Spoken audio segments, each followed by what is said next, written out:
오늘 우리가 읽은 이 말씀은 마태복음의 대미를 장식하는 그런 말씀입니다. 부활하신 예수님께서 그 제자들에게 복음 전파의 사명을 일러주신 그런 말씀입니다. 나는 하늘과 땅의 모든 권세를 받았다. 그러므로 너희는 가서 모든 민족을 제자로 삼아서 아버지와 아들과 성령의 이름으로 세례를 주고 내가 너희에게 명령한 모든 것을 그들에게 가르쳐 지키게 하여라. 보아라, 내가 세상 끝날까지 항상 너희와 함께 있을 것이다. 이 말씀입니다. 세상 끝날까지 함께 하시겠다. 그 말씀에 의지해서 그리스도의 제자들은 끊임없이 복음을 전파해 왔습니다. 바로 이 말씀에서 비롯되는 그리스도인들의 사명의식, 그것은 아마 세상 다른 어떤 사람들의 사명의식보다도 더 투철할 것입니다. 바로 그 덕분에 세계 온 땅에 그리스도인과 교회가 존재하고 그리스도인과 교회는 끊임없이 세상 곳곳에 복음을 구현하고자 애쓰고 있습니다. 사도행전 말씀, 사도행전 1장 8절은 또 이렇게 전하고 있습니다. 성령이 너희에게 내리시면 너희는 능력을 받고 예루살렘과 온 유대와 사마리아에서 그리고 마침내 땅 끝에까지 이르러 내 증인이 될 것이다. 땅 끝까지 이르러 복음을 전하라는 그런 말씀입니다. 이 사도행전의 말씀은 땅 끝까지라고 함으로써 복음 전파의 공간적인 그 확장을 말하고 있다면, 오늘 우리가 읽은 이 마태복음의 말씀은 세상 끝날까지라고 함으로써 복음 전파의 시간적인 지속을 얘기하고 있습니다. 복음 전파의 복음의 그 완전한 전파를 말합니다. 이 세계의 모든 사람이 진정으로 하나님의 말씀을 따라 살 수 있을 때까지 지속적으로 그 말씀을 전하라는 사명입니다. 이 사명을 따라 많은 그리스도인과 교회는 복음을 전파하는 선교 활동을 펼치고 있습니다. 동으로 서로, 북으로 남으로 저마다 나서서 분주히 움직입니다. 그 투철한 사명의식과 열정은 소중합니다. 그러나 한편 본말이 전도된 경우도 있습니다. 제국주의적 침탈을 정당화하는 방편이 되어버린 근대 서구의 선교 역사, 그리고 오늘날 교세 확장에만 몰두하는 교회의 선교 현실이 그렇습니다. 하나님의 말씀, 그리스도의 복음을 전하는 것은 사람들로 하여금 그 말씀, 다시 말해서 복음을 따라 그대로 살게 하려는 것입니다. 그 알맹이는 빠져버리고 겉으로 드러나는 교세 확장이 곧 복음 전파로 인식되고 있다면 그것은 본말이 전도된 뒤집어진 경우입니다. 이처럼 뒤집어진 현상이 일어나는 것은 중요한 진실이 망각되고 있기 때문입니다. 그 중요한 진실, 그게 뭘까요? 그것은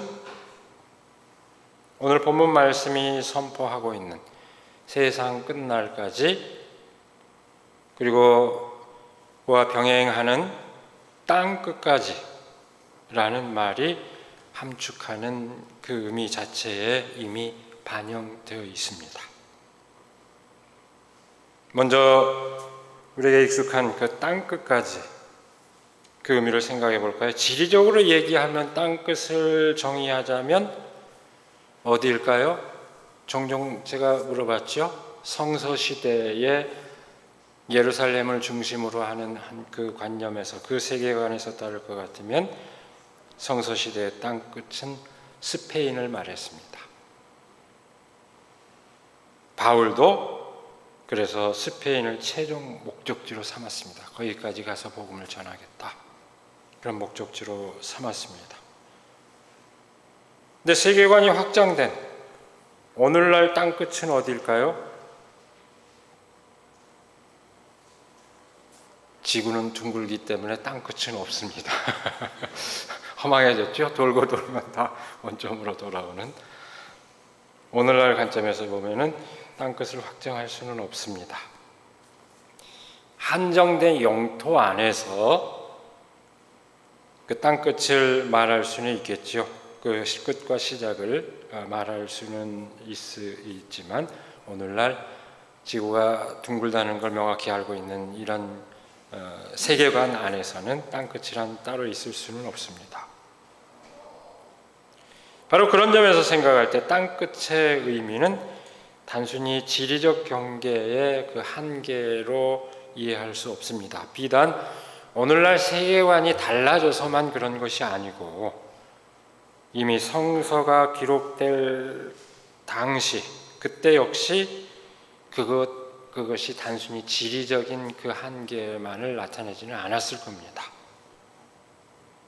그것은 복음이 아직 온전히 닿지 않은, 실현되지 않은 그것을 나타내는 말로 사용되었고, 그 말이 뜻하는 바는 그렇게 온전하게 복음이 성취되어야 한다 하는 궁극적인 목적으로서 그 말이 그 당시에도 역시 사용되었다고 봐야 합니다. 본문 말씀이 선포하는, 오늘 우리가 읽은 이 말씀이 선포하는 세상 끝날이라는 것도 마찬가지입니다. 확정 가능한 기계적 시간의 어느 시점을 말하는 것은 아닙니다. 이건 역시 복음이 온전히 실현되는 그 궁극적인 목적을 말하고 있습니다. 온 세상 사람이 하나님의 말씀, 그리스도의 복음을 따라 살도록 해야 한다는 것입니다.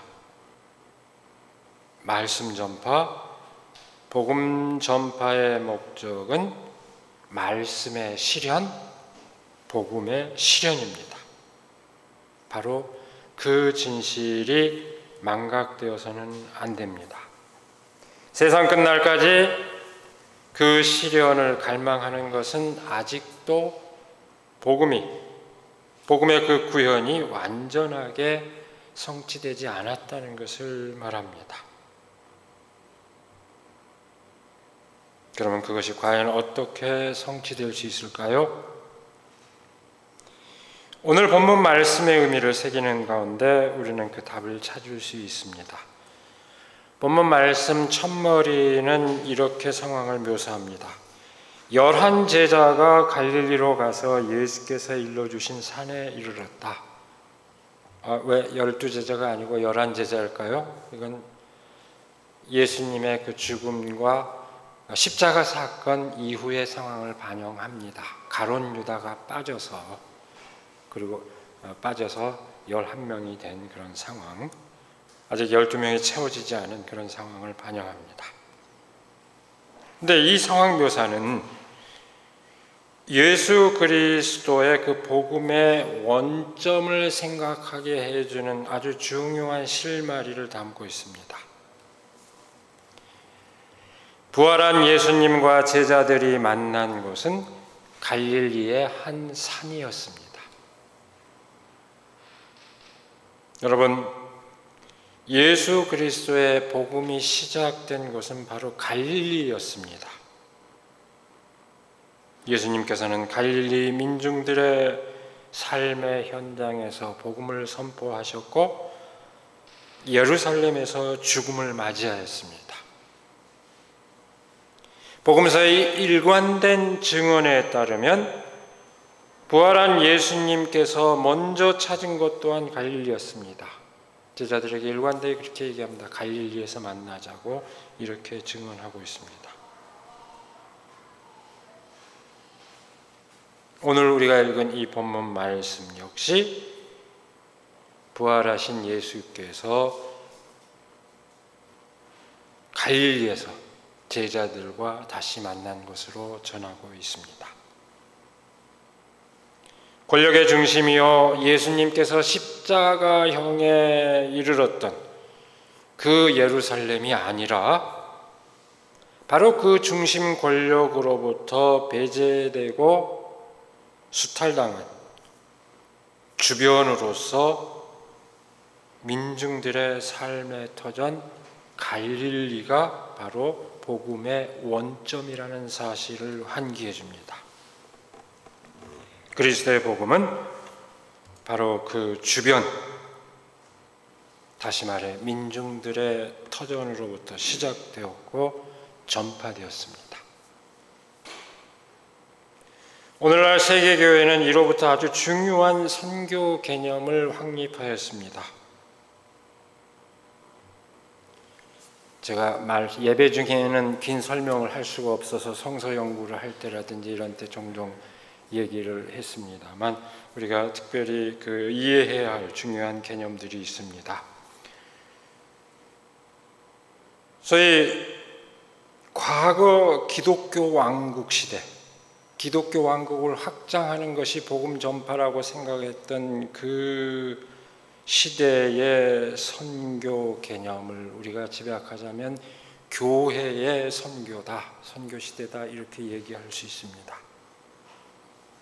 모든 것은 교회를 통해서 이루어지는 것으로 하나님께서 교회를 통해서 세상에 역사하신다. 그러니까 더 많은 기독교인을 만들어야 되고 더 많은 교회를 세워야 된다. 그렇게 해서 기독교 왕국을 확장해야 한다는 것이 오랫동안의 교회의 선교 관념이었습니다. 그것을 일러 교회의 선교라고 합니다. 그러나 20세기에 들어서 그런 교회 선교 개념에 대해서 반성을 하면서 등장한 것이 하나님의 선교 개념입니다. 아니, 선교는 하나님께서 친히 하신다. 꼭 교회에 매이지 않는다. 그럼 교회는 뭐냐? 하나님께서 하신 어디서 일하고 계시는지 찾아다니면서 그걸 거두는 역할을 하는 것이 교회다. 이것이 갖는 의미가 뭘까요? 하나님께서는 무제약적으로 우리가 전지전능하고 하다고 믿으신다면 하나님은 어떤 구애도 받지 않고 세상에 직접 역사하신다. 기독교인이 없어도 교회가 없어도 하나님은 그곳에서 하실 일을 하신다. 이것이 하나님의 선교 개념입니다. 그것은 기독교를 많이 만드는 것이 목표가 아니고 그 땅에 정의를 이루고 평화를 이루고 인권을 존중하는 이런 일이 이루어지는 것, 그것이 곧 하나님께서 하시는 일이라고 믿는 그런 고백을 가능하게 했습니다. 그 개념은 다시 말하자면 교회를 누리는 것에 한정되지 않고 하나님께서 친히 이 세상 한가운데서 역사하신다 하는 그 신학적 의미를 함축하고 있습니다. 여러분, 제가 얘기를 했지만 우리 한국 기독교 장로회는 공식적인 신학적 입장을 바로 이 하나님의 선교 개념에 입각해서 모든 선교 문서를 작성하고 교회학교 교재도 다 이런 신학적 입장에 따라서 다 편찬하고 있습니다. 이 개념은 새로운 게 아닙니다. 오늘 본문 말씀이 선포하고 있는 그 말씀의 의미와 같이 세상 가운데 구현되는 그 복음의 의미를 표현한 그런 개념이라고 얘기할 수 있습니다. 근데 오늘 세계교회는 그 선교 개념을 더욱더 첨예화시켜서 발전시키고 있습니다. 2013년에 한국 우리나라 부산에서 열린 세계교회협의회 제10차 총회, 한국에서 처음으로 열렸죠. 그 총회에서는 주변으로부터의 선교, 이런 개념을 아주 중요한 선교 문서의 중요한 개념으로 채택을 했습니다. 이것은 하나님의 선교 개념을 더욱더 철저히 한 것으로 복음의 요청에 대한 오늘날 이 시대의 응답이라고 얘기할 수 있습니다. 그 요체가 뭘까요? 그것은 지금까지 주변으로 간주되어 왔던 곳으로부터 비로소 선교가 이루어진다 하는 그 진실을 다시 확인한 것입니다. 이제까지 주변으로 머물 수밖에 없었던 가난한 사람들,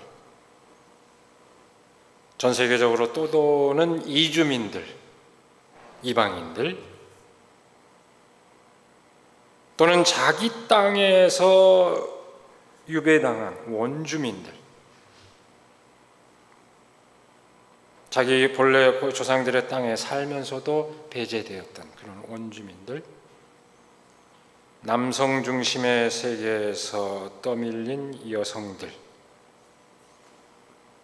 그리고 인간에 의해서 그저 대상물 취급만 받아온 자연,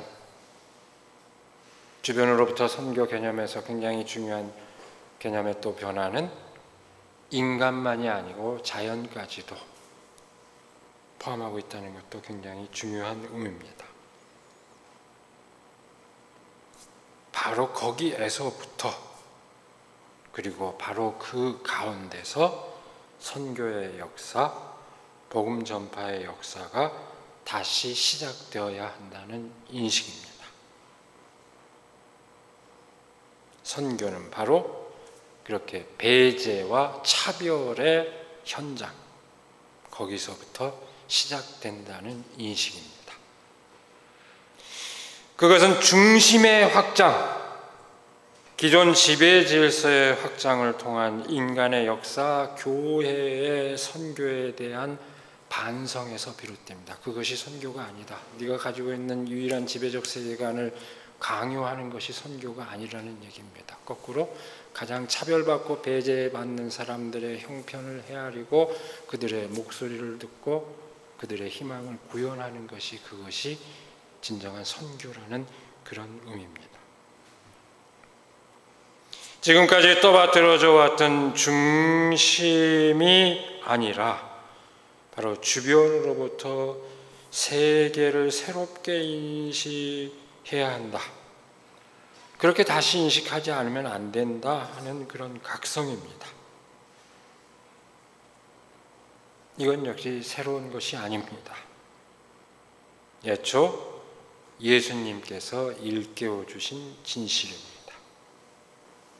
부활하신 예수님께서 갈릴리에서 만난 사건은 바로 그 진실을 우리에게 확인해 주고 있습니다. 예루살렘이 아니라 갈릴리, 복음의 원점, 그 자리에서 다시 만났다. 그 사실은 그 진실을 다시 확인해 줍니다. 오늘 본문 말씀의 첫머리는 또 한 가지 중요한 사실을 한기하고 있습니다. 제자들이 예수님께서 일러주신 산에 이르러 그곳에서 예수님을 만났다, 이렇게 전합니다. 여러분, 그 산이 어떤 산일까요?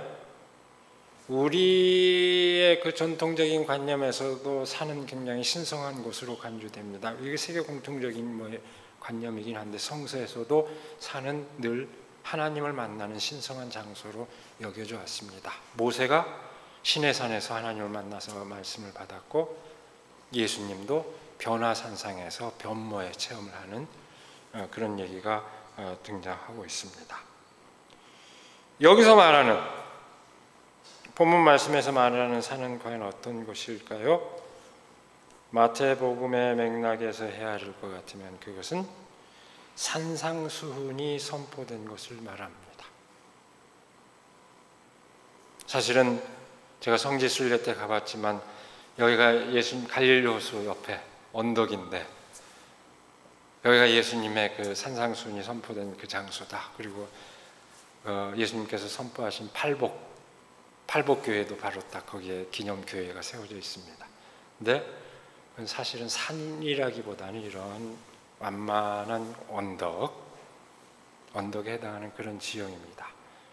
그래서 누가복음에서는 그냥 평지라고 했어요. 그래서 똑같은 말씀이 누가복음에서는 평지 설교가 되었고 마태복음에서는 그걸 산으로 묘사했기 때문에 산상수훈, 산상설교가 된 겁니다. 높은 산은 아닙니다. 이렇게 약간 올라가 있는 언덕 정도가 되는데 어쨌든 바로 그 산을 얘기합니다.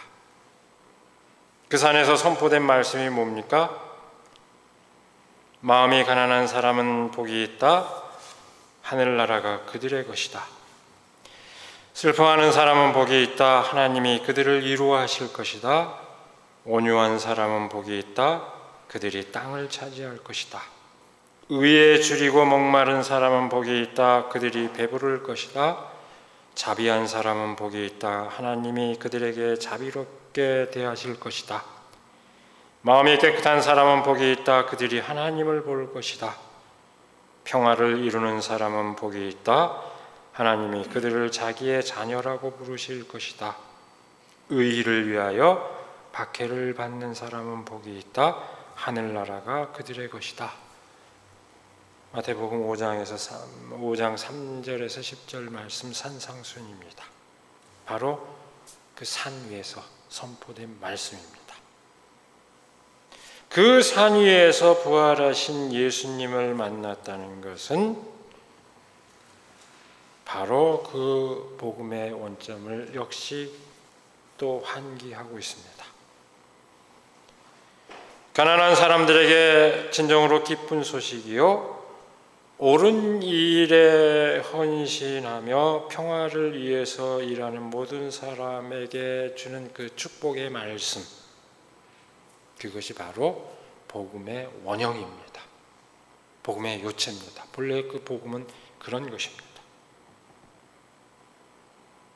사람들이 살아가는 세계의 현실과는, 사람들이 상식적으로 따르는 그 법도하고는 다르지만, 오히려 상반되지만 거기에 진정으로 사람들에게 정의와 평화를 이루는 그 길을 제시해주고 있는 그 예수님의 말씀입니다. 산상순. 예수님의 말씀을 또 다른 표현으로 하면 그렇게 그 산상순으로 집약할 수 있는데 그 요체입니다. 그것이 진정으로 인간에게, 사람에게 사랑을 이루고 정의와 평화를 이루게 해주는 그런 길입니다. 부활한 예수님을 다시 만난 곳이 바로 그 말씀을 선포한 자리입니다. 이것은 그 자리에서 복음 전파의 사명을 부여받은 제자들의 몫이 바로 그 말씀을 이루는 것이라는 그 진실을 일깨워줍니다. 땅 끝까지, 세상 끝날까지 이루어야 하는 사명입니다. 여러분, 여기까지 우리가 말씀을 헤아리면 오늘 본문 말씀의 의미는 충분히 헤아렸습니다. 이 복음서의 맥락을 통해서 우리가 이 진실을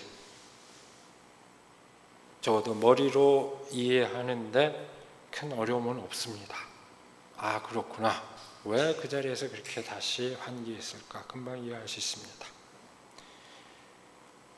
또 오늘 본문 말씀이 아니더라도 사실 예수님의 평소 언행을 통해서 오늘 말씀이 함축하고 있는 그 진실을 우리가 헤아리는 것도 그렇게 어렵지는 않습니다. 평소에 예수님 말씀을 집약해 놨을 뿐이지 이미 여러 행적을 통해서 그와 같은 뜻을 선포한 것을 우리는 충분히 압니다. 그걸 보여준 것을 충분히 압니다.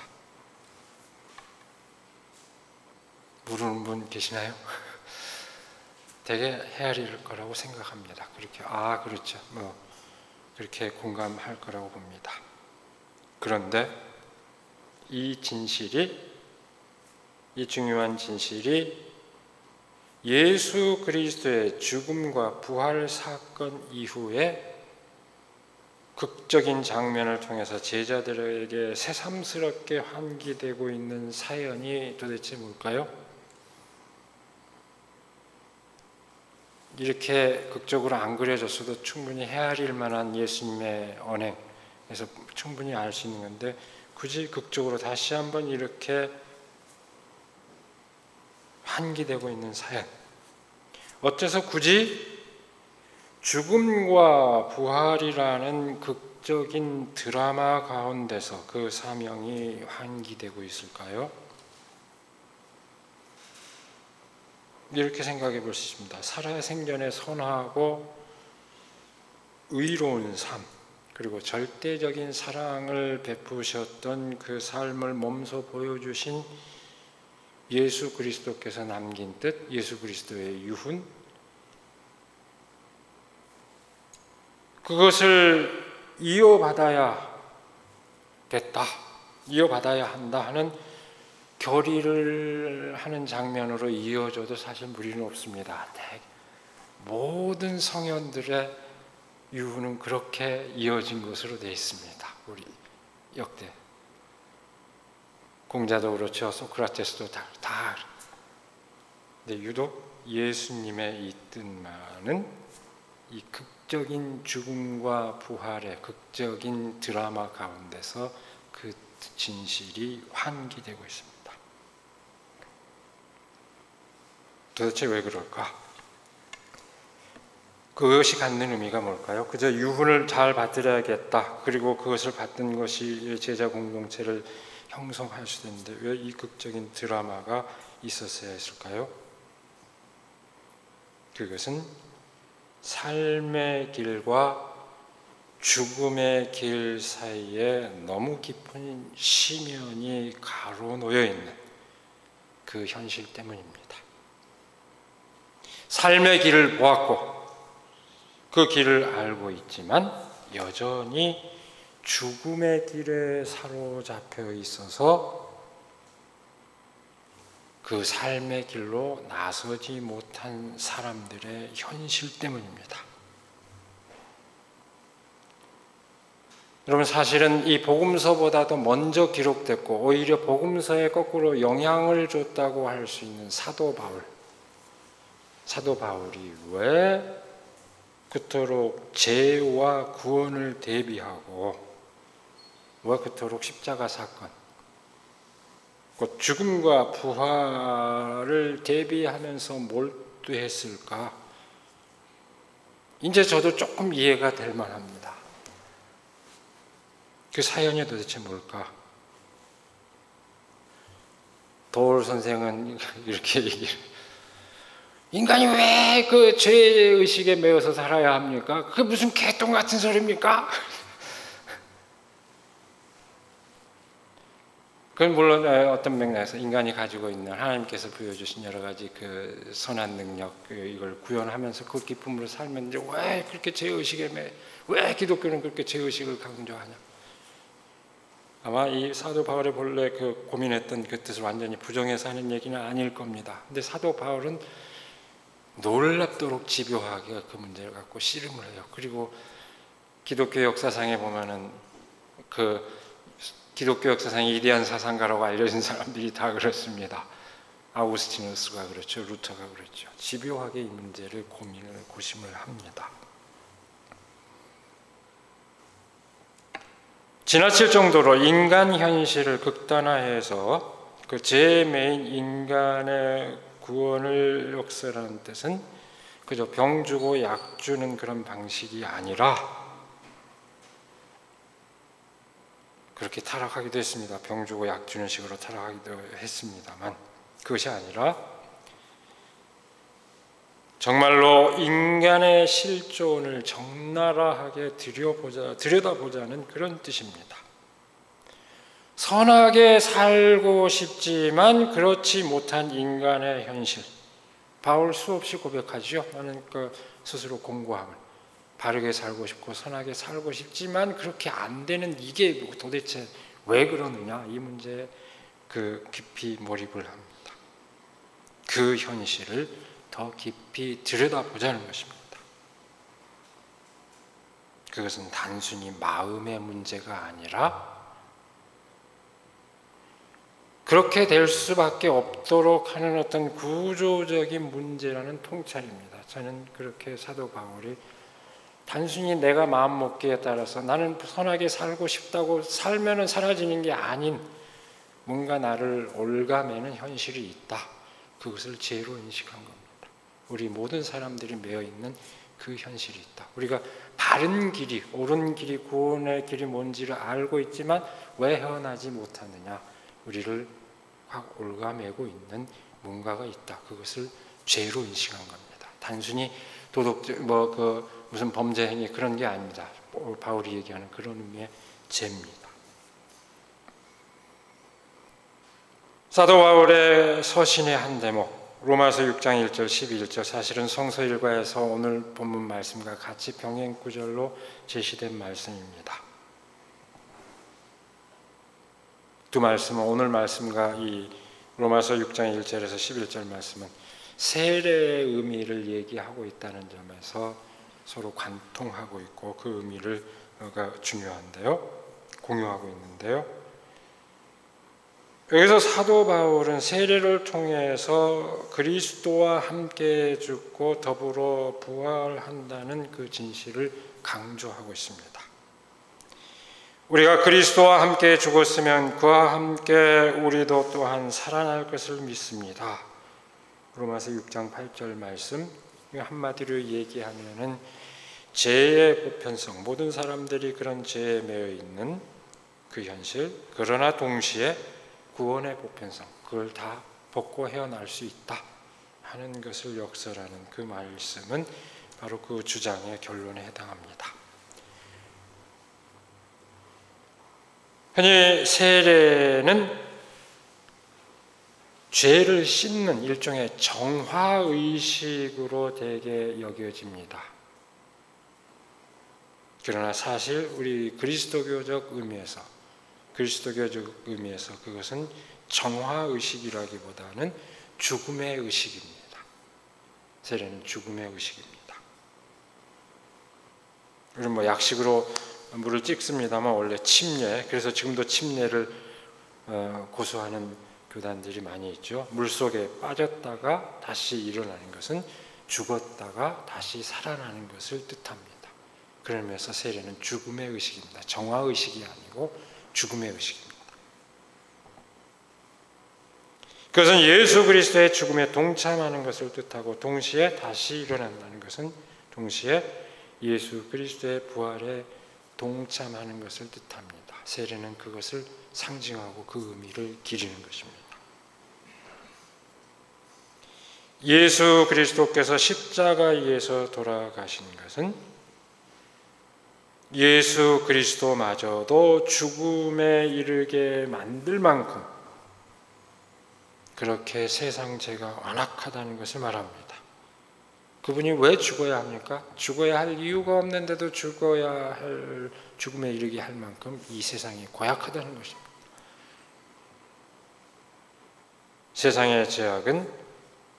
그 세상의 죄악은 모든 사람을 죽음에 이르게 만듭니다. 자연적인 질서 안에서 개체의 생명이 죽는 그 죽음을 뜻하는 게 아닙니다. 그것이 아니라 살아있으나 죽음과 같은 삶을 강요하는 그 죽임의 문화, 그 체제, 그 구조적 현실을 말합니다. 거기에 누구나 사람은 다 매여 있습니다. 바로 그런 의미에서 모든 사람은 매 순간 죽음을 맛보면서 살아갑니다. 여러분도 한번 돌이켜 보십시오. 사도 바울도 그랬어요. 나는 매일 죽고 나는 매일 산다. 매일 죽고 매일 산다. 여러분도 생각해 보십시오. 여러분 매 순간 살아가면서 얼마나 많은 탄식을 합니까? 오늘 아침에는 탄식할 일이 없었나요? 매 순간 탄식하는 이유가 뭡니까?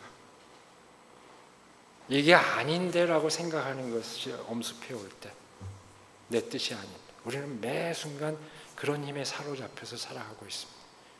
끊임없이 우리가 산다는 건 뭘까요? 그걸 극복하기 위한 그런 여정입니다. 우리가 탄식할 일이 없도록 매 순간 매어 있습니다. 예수 그리스도의 죽음은 우리가 매 순간 맛보는 그 죽음, 그 모든 죽음을 극적으로 대표합니다.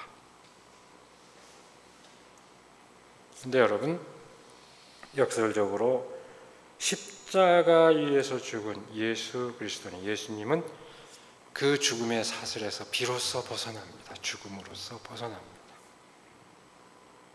반면에 그 죽음에도 불구하고 살아있는 사람, 그걸 지켜보는 사람들은 어떻게 됐을까요? 어떻게 될까요?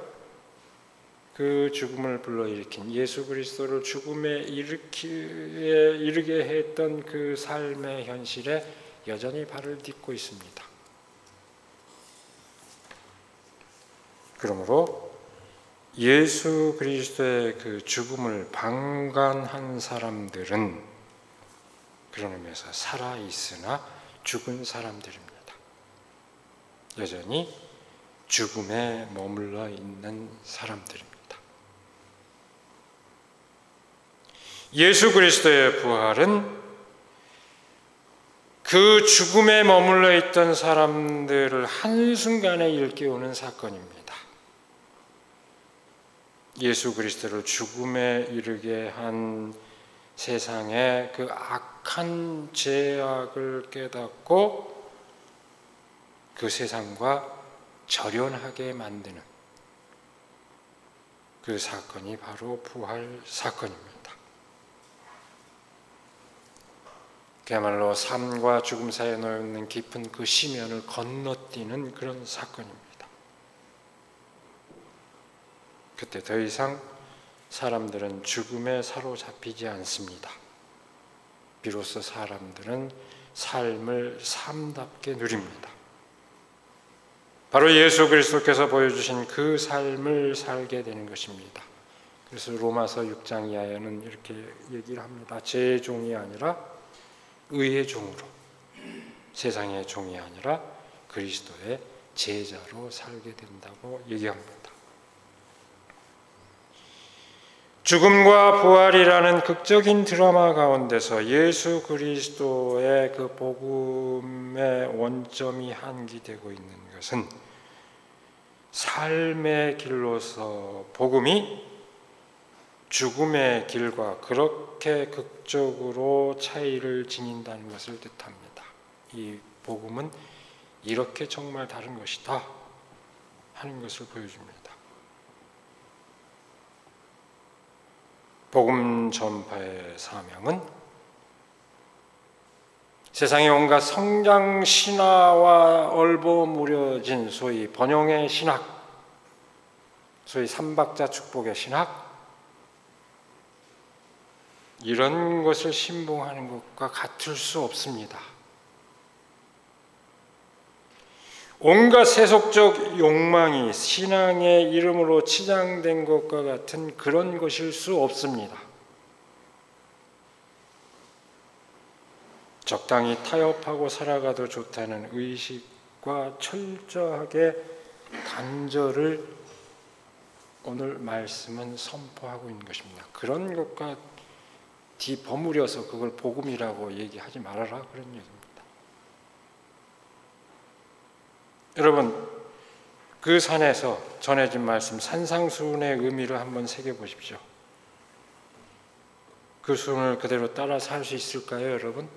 그 다 칭찬, 의의를 위해서 박해받을 수 있고 다 마음 순수하게 그렇게 칭찬받을 만한 삶을 살 수 있습니까? 난감해합니다.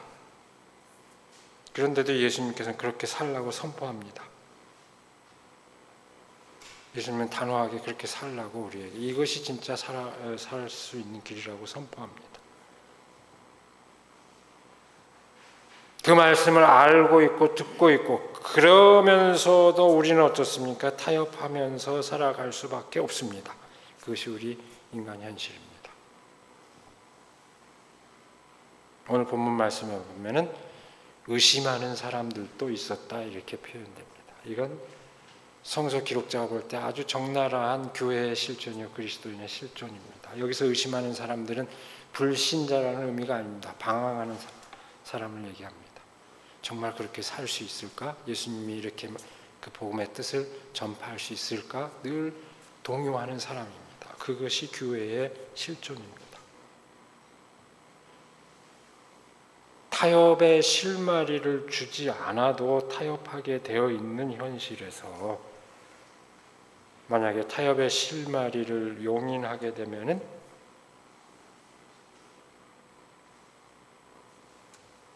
복음이 땅 끝까지 세상 끝날까지 이를 길은 아예 사라지고 맙니다.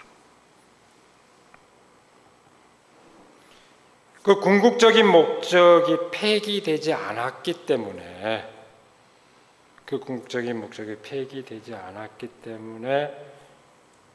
불완전한 현실에서 끊임없이 우리는 땅 끝까지 세상 끝날까지 복음을 구현하고자 하는 열정과 믿음을 지킬 수 있게 된 것입니다.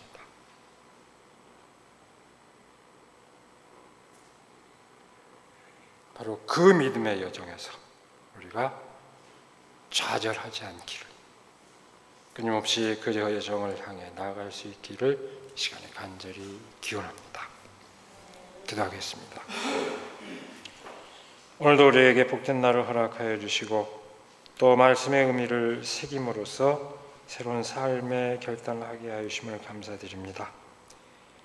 죽음을 이기고 부활하신 예수 그리스도께서 땅 끝까지 이르러 세상 끝날까지 복음을 전하라고 하신 그 말씀 우리가 다시금 새기게 하여 주시고 그 사명을 구현하고자 애쓰는 그 삶의 여정에서 지치지 않고 나아갈 수 있도록 하나님 함께하여 주시옵소서. 우리 주 예수 그리스도 이름으로 기도드리옵나이다.